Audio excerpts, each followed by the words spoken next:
Parlons maintenant et profondément de notre puissant ennemi, le libéralisme. Le libéralisme est un puissant système géopolitique qui se manifeste par un mécanisme dont le principe s'appuie sur l'offre et la demande. Un principe dit régulateur du marché. Un principe dit régulateur de l'organisation de nos peuples et de nos nations. C'est-à-dire que les prix baissent ou augmentent en fonction du niveau de la demande, c'est-à-dire de la clientèle. C'est-à-dire encore que si la demande augmente, les prix augmentent forcément. Et si la demande baisse, les prix doivent naturellement baisser. Mais le comble, c'est que ces gens-là, ces puissances économico-financières-là, se débrouillent toujours pour que la demande ne baisse jamais. Pour que eux, ils restent les maîtres de fixation des prix, donc les maîtres de la spéculation et les maîtres de l'enrichissement illicite et rapide. Et ce monde économico-financier international-là, les maîtres de la géopolitique, qui est bien averti de ces pratiques, qui est bien expérimenté dans ces pratiques, voyez-vous, quand ils s'intéressent à un pays, ils ont 8 moyens classiques et bien rodés de soumettre ce pays-là à leur volonté. 1. Ils favorisent et obligent la vente de tous les biens et sociétés publiques ou sociétés d'État, ceux des mines, ceux des palmes, ceux des riz, ceux des SI, ESI, Citelcom, etc., etc. Souvenez-vous de l'après-Oufouette, quand sous inspiration des institutions internationales, la quasi-totalité de toutes nos sociétés d'État fut liquidée, vendue, bradée à la limite.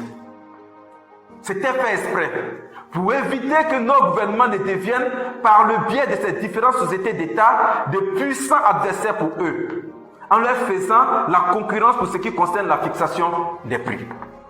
Les gens là ont commencé leur affaire là il y a très longtemps. Et remarquez et comprenez toutes les puissances financières internationales qui manipulent à leur souhait. 2. L'achat de toute la quasi-totalité des biens des Ivoiriens. Je veux dire, les entreprises et les sociétés privées nationales. Celles qui appartiennent aux entrepreneurs de nationalité ivoirienne sur leur propre sol. Alors, la quasi-totalité de ces entreprises ont été rachetées par les multinationales internationales, créant ainsi un principe de quasi-monopole partout, où c'est eux et eux seuls qui décident des prix à pratiquer, faussant ainsi le principe même de la libre concurrence, principe fondamental du libéralisme.